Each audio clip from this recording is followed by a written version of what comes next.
me présente à Rocher-de-Leduc. Je suis pourvoyeur à l'île Saint-Ignace actuellement. Je suis venu au monde de Saint-Ignace. Le bout de l'île où je suis présentement, c'est complètement contraire à où j'ai été élevé avant. J'ai été élevé à la pointe ouest de l'île. Puis là, pour faire ma pourvoirie, j'ai déménagé à la pointe est de l'île.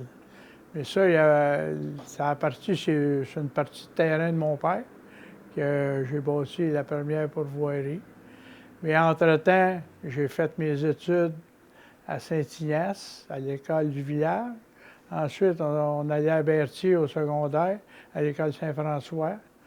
Puis après ça, qu'après ma 11e année, on avait le choix entre continuer dans des cours plus avancés, ou on avait le choix à faire un métier. Fait que j'ai choisi un métier. J'avais choisi dessinateur industriel, mais j'étais pas bien là-dedans. Ça fait que là, entre ça, je suis revenu, j'ai été travailler dans une usine à Sorel pendant 14 ans de temps, à faire des titanes. J'ai travaillé comme mécanicien d'entretien. J'ai travaillé dans l'édifice jusqu'en 84.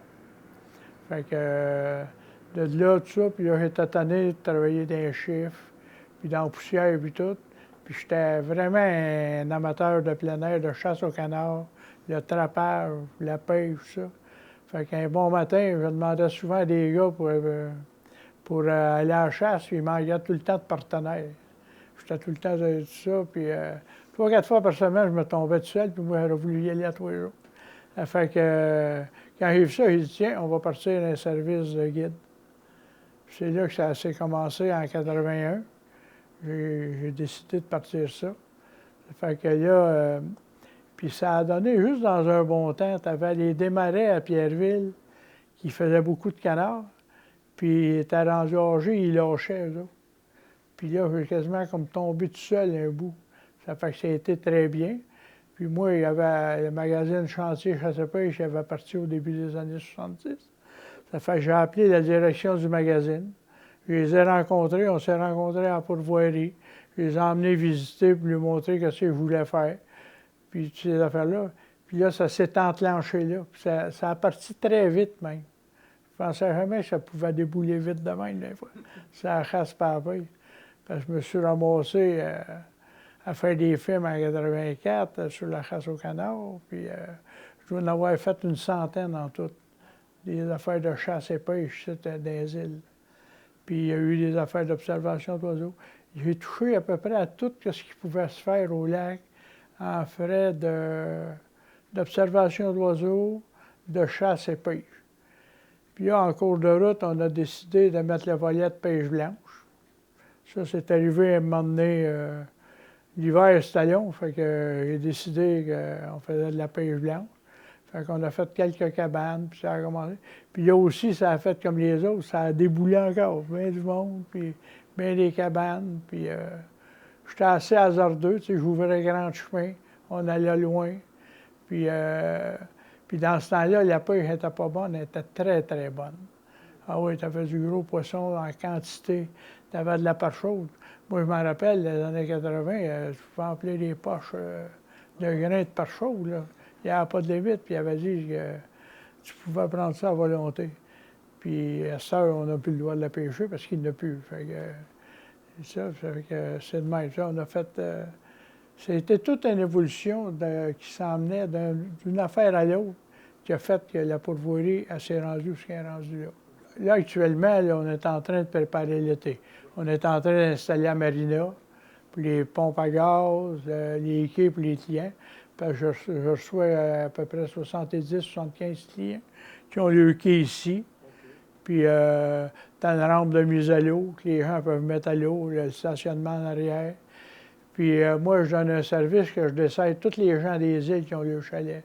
J'ai du propane, j'ai à peu près tout, qu'est-ce qu'ils ont de besoin à leur chalet. Ils viennent les chercher ou tout ça, puis ils arrivent, puis ils ont le service à tous les jours. 6 jours par semaine, tout l'été là-dessus. Bien, j'ai un ponton à le faire, puis là, j'aimerais ça d'en faire, mais pas juste promener dans les îles. Tu sais, j'ai l'aménagement Canard illimité à l'île du Pas. J'aimerais ça avoir de quoi pour pouvoir l'aménager, que je suis capable comme avoir un petit sentier, que je pourrais débarquer sur l'île, Là, cette année, j'ai fait un site d'observation. On est capable de se rendre là, on peut monter dessus, voir les oiseaux dans l'aménagement, tout ça, qu'est-ce qu'il y a là, puis faire une petite tournée dans les îles, mais que je suis capable de laisser le monde qui puisse aller visiter les oiseaux qui n'ont pas l'habitude de voir à l'intérieur. Parce que quand tu te promènes en bateau, tu vas voir des hérons, des aigrettes, puis tu vas voir des aigles à tête blanche. Mais quand tu vas en dedans, tu as beaucoup de bioraux. Tu vas avoir de la grande aigrette qui mange là, parce qu'il y a beaucoup de grenouilles dans les aménagements. L'hiver, ça peut être cher de glace. Ça, c'est faire des chemins, sondage. Puis on commence parce que quand il commence à faire froid, puis on vérifie la glace, souvent la sonder, pour qu'elle soit assez épaisse pour aller dessus. Puis quand elle pogne entre 11 et 12 pouces, là, on commence à installer des cabanes. Parce qu'en remarque, ici, avec les bicycles, les VTT, bien là, c'est pour y aller à pied. La cabane, elle va porter le monde à pied, mais je ne laisse pas emporter de véhicule un certain temps. Puis quand elle a un pied, là, je laisse passer le monde. Il faut l'arroser, faire ça. Puis j'ai une douzaine de kilomètres de chemin actuellement, que j'ouvre tout l'hiver, qu'on entretient malgré les tempêtes toutes, puis qu'on s'arrange, ça y aille bien pour aller là. On va jusqu'au barrage de pierre qu'il y a entre l'Aileron, Saint-Ignace, puis l'Aileron de l'île de Grâce. On se rend ces deux barrages-là, puis on installe des cabanes jusque-là.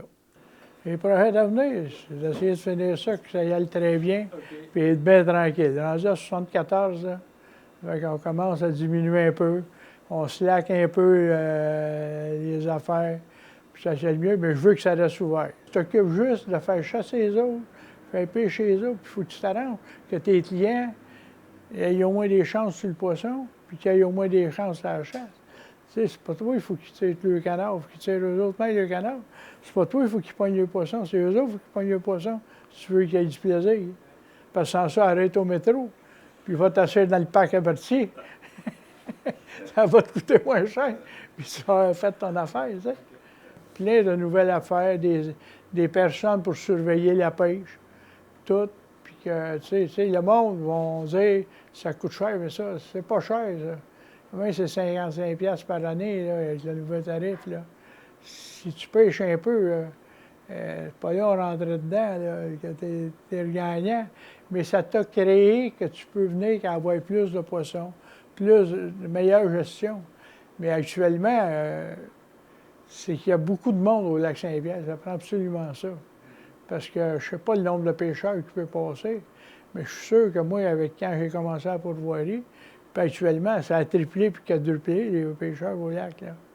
Moi, il y a des journées, là, je traverse le lac à mi-octobre, là, avec mon bateau, mais l'autre bord de Macala, puis chasser, là.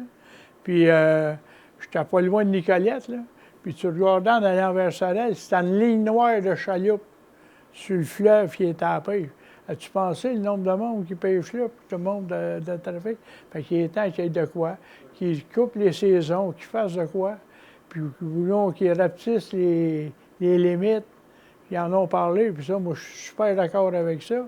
Parce que tout à l'heure, le seul plaisir qu'on va avoir, c'est de dire qu'on avait du poisson comme c'est actuellement pour la perche chaude. Parce qu'il va s'en prendre trop. Puis on sait que tout le monde n'est pas trop catholique des fois, puis ça se part, puis tout.